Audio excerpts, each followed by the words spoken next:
नमस्कार, मैं हूं शरद शर्मा। पिछले एक हफ्ते से उत्तराखंड की जनता रोष में है अंकिता भंडारी हत्याकांड की वजह से, तो दूसरी तरफ यहां की सियासत बैकफुट पर है। इस मामले में एक तरफ तार बीजेपी नेता से जुड़ रहे हैं, तो वहीं दूसरी तरफ यह मामला महिला सुरक्षा का भी बन गया है। इस मामले में अभी तक की पुलिस की जांच और प्रशासन का रवैया सवालों के घेरों में है। सवाल यह भी है कि उत्तराखंड के जंगलों में जो बड़े पैमाने पर रिजॉर्ट बन गए हैं, इनको किसका संरक्षण मिल रहा है? क्या बड़े राजनेता, अफसर और माफिया इन सब के पीछे हैं? इन सब पर मेरी और मेरे सहयोगी मुकेश सिंह सेंगर, अक्षय डोंगरे की यह खास रिपोर्ट। मेरे को तो धोखा से यहाँ लाया गया। मैं तो वहाँ नगर पालिका में आराम से बैठी थी, वहाँ से लाया गया मेरे को कि चलो चलो ऊपर चलो चलो। वो भी मेरे को उसमें लाया गया कि मैं बोली इसमें क्यों बैठा रहे मेरे को, मैं वैसे भी जा सकती हूँ, है ना।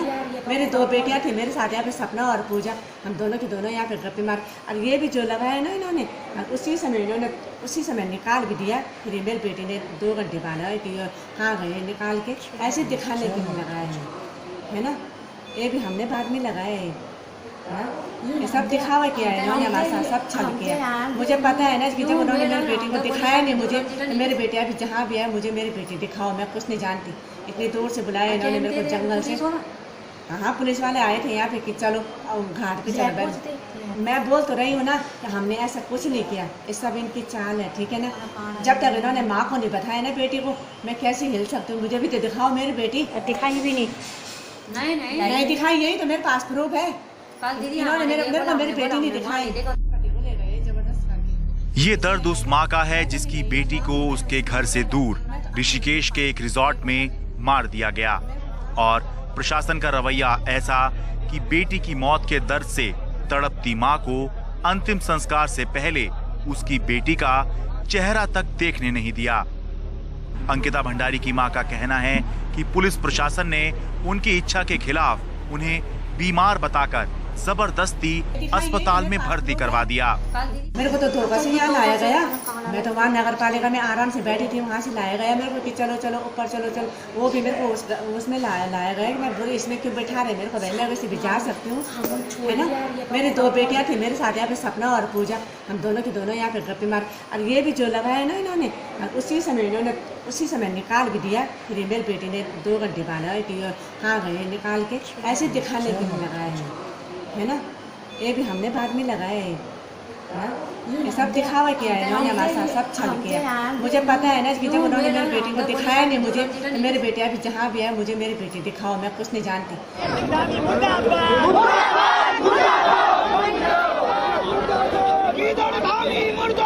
अंकिता भंडारी हत्याकांड में पुलिस प्रशासन के ऐसे ही रवैये के खिलाफ रविवार को हजारों लोग श्रीनगर गढ़वाल में सड़कों पर उतर आए। कई घंटों तक 4 धाम यात्रा हाईवे को जाम रखा। पहाड़ के इन लोगों का गुस्सा इस बात पर है कि जिस इलाके में बेटियां सुरक्षित मानी जाती हैं, वहां की एक बेटी के साथ पहले तो अपराधियों ने ऐसा खौफनाक व्यवहार किया, उसे मारकर नदी में डाल दिया, और फिर पुलिस प्रशासन मामले में लीपापोती करता दिखा। हम मांग चाहते हैं कि हम जो अंकिता, हमारी बहन अंकिता के जो हत्यारे हैं उनको मतलब फांसी की सजा हो, और जो भी पोस्टमार्टम रिपोर्ट है वो तो सार्वजनिक कर दिया जाए। मांग, क्योंकि देखिए बेटी के साथ ना ऐसा हुआ है, तो इसके लिए ये जायज है पब्लिक का गुस्सा कि सरकार द्वारा जो 5-6 दिन बाद जो ये इन्वेस्टिगेशन हुआ है, तो हम चाहते हैं ठीक है, इसमें जितने जल्दी हो, हमारी संवेदनाएं परिवार के साथ है, और हम चाहते हैं कि इसमें सरकार इमीडिएट एक्शन ले। सरकार और प्रशासन दोनों ही मिली भगत है। आप देख सकते हैं 6 दिन से कोई कार्रवाई नहीं की, 6 दिन बाद पुलिस जाग रही है, तब जब अब हम लोगों ने आवाज उठाई, वरना सर ये केस तो तभी जाता अगर हम लोग आवाज नहीं उठाते तो। 19 साल की अंकिता भंडारी ऋषिकेश के एक रिजॉर्ट में काम कर रही थी। उसकी हत्या का इल्जाम रिजॉर्ट के मालिक पर लगा है, जिसका पिता और भाई बीजेपी के नेता रहे। लोगों का आरोप है कि इस पूरे मामले के तार सियासत में काफी ऊपर तक जुड़े हुए हैं, और इस मामले की उस गंभीरता से जांच नहीं की जा रही जैसे की जानी चाहिए थी। हमारी मांग यही है कि हत्यारों को सजा मिलनी चाहिए, फांसी की सजा एकदम से, ज्यादा टाइम नहीं लगना चाहिए इसमें। यहाँ पे अभी जैसे सरकार को यहाँ पे होना चाहिए था, अभी टन सिंह रावत हो चाहे पौड़ी के विधायक हो चाहे यहाँ के विधायक हो, उनको यहाँ होना चाहिए था अभी इस समय ना, इस समय है नहीं अभी। हमारा सारी लेडीज है यहाँ पे खड़ी हो रही है, उनका साथ देना था। जिन आरोपियों ने ये कारनामे किए हैं उन्हें फांसी होनी चाहिए।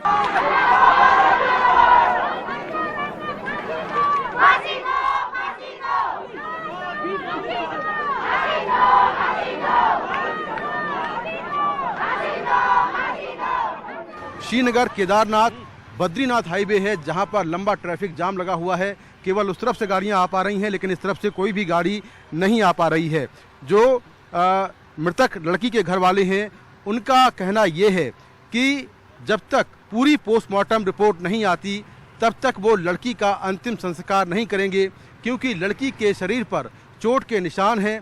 ऐसे में पूरी रिपोर्ट आना जरूरी है और ज़रूरत पड़ी तो वो दोबारा से पोस्टमार्टम करवाएंगे। इसके साथ में उनका ये भी कहना है कि जिस तरह से सरकार ने जल्दबाजी में आरोपी के रिजॉर्ट पर बुलडोजर चलवा दिया, उससे कई सबूत नष्ट हो गए हैं और सरकार आरोपी को बचाने की कोशिश कर रही है।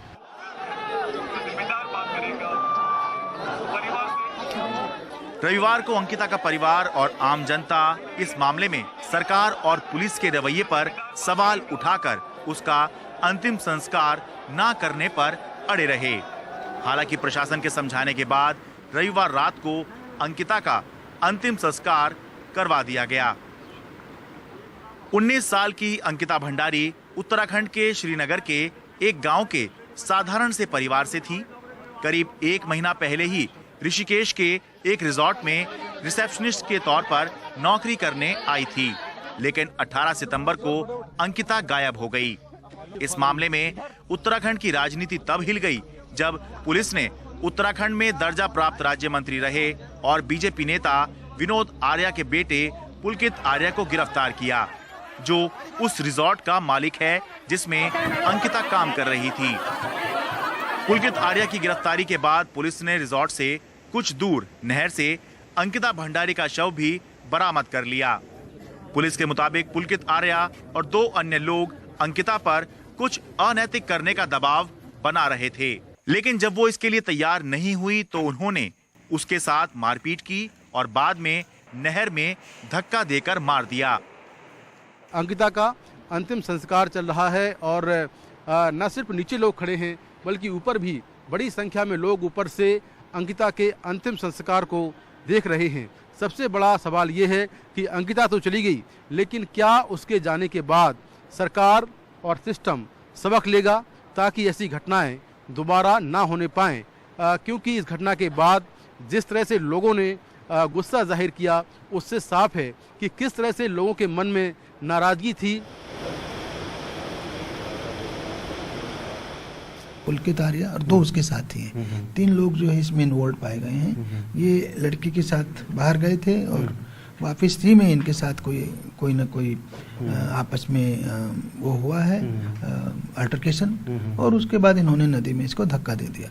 जो अल्टरकेशन की बैकग्राउंड में जाते हैं तो हमें एक ऐसी चैट मिली है जिसमें लड़की अपने फ्रेंड से बात कर रही है, चैट कर रही है, और उसमें ये स्पष्ट हो जाता है कि लड़की पे पुलकित और जो दूसरा जना जेल गया है अंकित, जो इसका दोस्त है, इन लोगों ने दबाव बनाया था, गलत तरीके का दबाव, और लड़की उसको उस दबाव को नहीं मान रही थी। तो हो सकता है वो अल्टरकेशन उसी से जुड़ी हुई हो।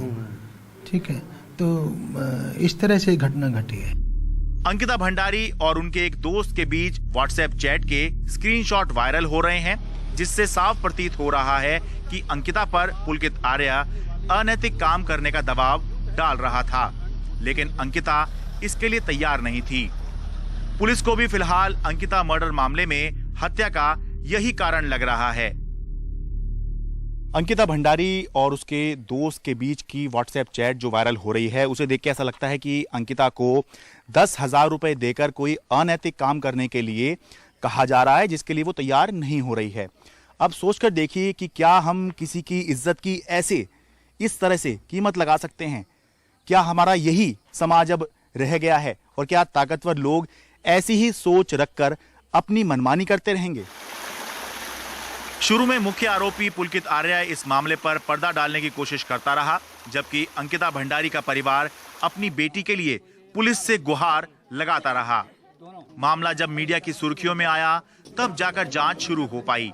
यही नहीं, अंकिता का परिवार आरोप लगा रहा है कि जिस रिजॉर्ट में अंकिता काम कर रही थी उसमें रातों रात बुलडोजर चलाकर सबूत नष्ट करने की कोशिश की गई। कभी आपकी बेटी ने पहले बताया था कि इस तरह से वो परेशान है या सुरक्षित महसूस कर रही है? हाँ, वो हमें नहीं बताया, जबकि 17 तारीख 1 घंटे तक बातचीत हुई। नहीं बताया आपको? माँ को और भाई से बात हुई उसकी, बताया? लेकिन नहीं बताया उसने। अच्छा, कभी नहीं बताया इसके पहले? ना, नहीं बताया इससे पहले। अच्छा, अरे अपने दोस्त से बताया था उसने दोस्त से बताया कि मुझे थोड़ा यहाँ खतरा सा लग रहा है। अच्छा। तब तक उसी दिन 18 तारीख को, अच्छा, उसी दिन 8:30 बजे इसका स्विच ऑफ हो गया। अच्छा, ये बताइए कि जो रिजॉर्ट है उस पे लगता है कि आपको बुलडोजर बहुत पहले अभी नहीं चलना चाहिए था? हाँ, मुझे ये शिकायत है कि रिजॉर्ट पे जो है बुलडोजर अभी नहीं चलना चाहिए था, और चला तो किसके आदेश पे चला, क्योंकि वहाँ कई सबूत मिलते। ये मुझे गुजारिश की कि रिजॉर्ट पे किसके माध्यम से बुलडोजर चला। तो उसने कभी कहा था कि कोई उसको दिक्कत है, परेशानी है यहाँ पर? नहीं, वो उस समय तक तो बहुत अच्छी से बातें चल रही थी हम दिनों की।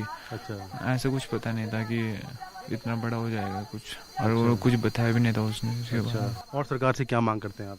कुछ नहीं, बस यही मांग है मेरी, और कुछ मांग नहीं है मेरी। बस जो बेहतरी है ना परिवार में, वो इनके परिवार में भी बेचनी चाहिए। इनके माँ बहनों को भी लगना चाहिए कि क्या किया इन्होंने। दरअसल जांच पर सवाल उठने की कई वजह हैं।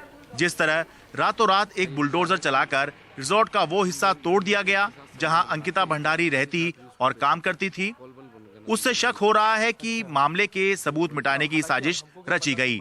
डीएम का कहना है कि प्रशासन ने रिजॉर्ट तोड़ने का आदेश नहीं दिया था और डीएम ने इस मामले में एसडीएम को जांच का आदेश दिया है। उधर जिस रात बुलडोजर चला उसकी अगली सुबह मुख्यमंत्री पुष्कर सिंह धामी ने ट्वीट कर कहा कि आरोपियों के गैर कानूनी रूप से बने रिजॉर्ट पर बुलडोजर द्वारा कार्रवाई भी कल देर रात कर दी गई है। इससे सवाल उठ रहा है कि आखिर किसने बुलडोजर चलाने का आदेश दिया और किसकी निगरानी में ये काम हुआ। कहीं ऐसा तो नहीं कि रिजॉर्ट में छुपे कई राजों को बुलडोजर की कार्रवाई की आड़ में दफन कर दिया गया हो। ऐसे ही ये पूरा मामला खुला, गिरफ्तारी हुई बीजेपी नेता के बेटे की, जो इस मामले में मुख्य आरोपी हैं, तो तुरंत ही जो है यहाँ पर बुलडोजर चलाया गया और ये कहा गया कि ये जो निर्माण है ये अवैध है। देखिए शीशे में शीशा तोड़ा गया है और ऊपर आगजनी के जो है निशान आपको दिख जाएंगे। तो ये सब जो है इस रिजॉर्ट में किया गया, जिसके बाद ये सवाल उठ रहे हैं कि कहीं ऐसा तो नहीं होगा कि ये जो तोड़फोड़ कर दी है या जो आगजनी की घटना हो गई है इसकी वजह से कुछ सबूत जो है, जो संभव है कि यहाँ पर हों, वो कहीं नष्ट ना हो जाएं। आज हमने परिवार से बात किया तो परिवार ने अपनी एक इच्छा व्यक्त किया है कि हम अपनी बेटी का अंतिम संस्कार करना चाहते हैं, और परिवार अभी यहाँ पर आकर परिवार ने भी अनुरोध किया कि आप अनावश्यक रूप से सड़क पर जाम ना लगाइए। हो सकता है कोई तीर्थयात्री बीमार हो सकता है पीछे कोई एम्बुलेंस रास्ते में बंद पड़ी हो, तो उससे किसी और के परिवार को यातना होना, उनके द्वारा इसके लिए विरोध किया गया। उन्होंने अनुरोध किया परिवार से कि ऐसा ना किया जाए। सरकार में प्रेशर आता है, सरकार का भी तो होता है ना, मेन चीज सरकार ही होती हुई है नहीं।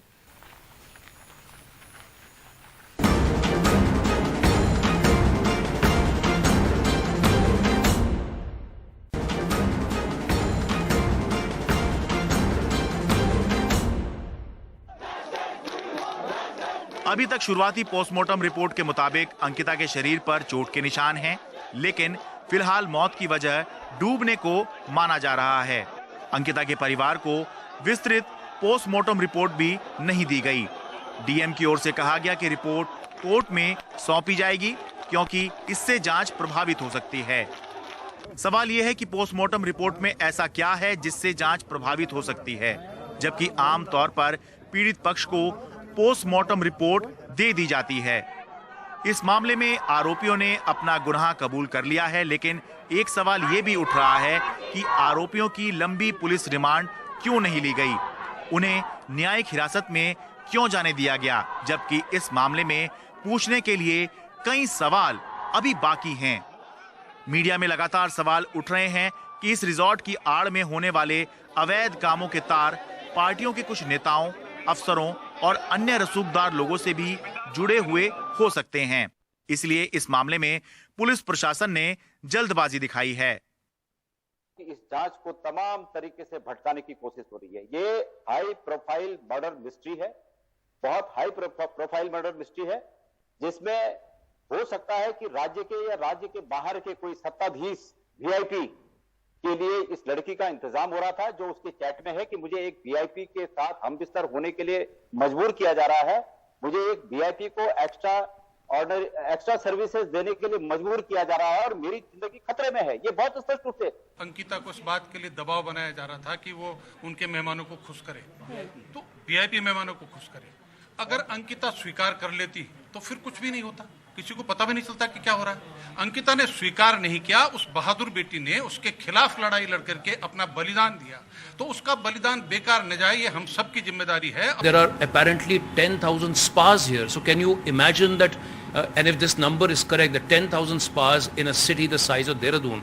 So this entire model of tourism which is emerging based on resorts which are largely illegal on encroached land, built on this whole nexus of, either the political leadership or the administrative class or, builder or whoever, is pumping in his or her black money.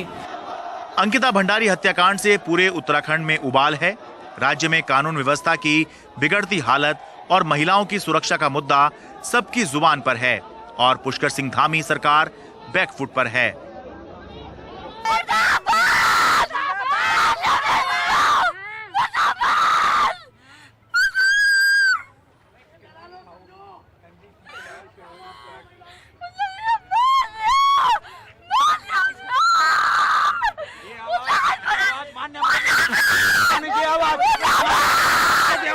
Body नहीं ले जानी चाहिए थी उनको, नहीं, हाँ नहीं, हम लोग बिल्कुल खुश नहीं है। उसके पापा को डरा धमकाया, फिर वो कहा कि 1 करोड़ रुपए देंगे हम, ऐसे कोई हो सकता है? जानता हम सुबह से बैठ रखी यहाँ पे। उत्तराखंड के लोगों के बारे में कहा जाता है कि यहाँ के लोग सीधे साधे और सरल स्वभाव के होते हैं। यहाँ ज्यादा अपराध नहीं होता, इसलिए यहाँ के लोग ज्यादा संवेदनशील होते हैं। अंकिता के साथ उत्तराखंड के लोगों की भावनाएं जुड़ी हैं। हर उत्तराखंड वासी चाहता है कि इस मामले में जल्द से जल्द अंकिता के परिवार को न्याय मिले और अपराधियों को ऐसी सजा मिले जो आगे के लिए एक नजीर बने। उत्तराखंड से अपने सहयोगी अक्षय डोंगरे, मुकेश सिंह सेंगर और कैमरा पर्सन अश्विनी मेहरा के साथ मैं शरद शर्मा, एनडीटीवी इंडिया।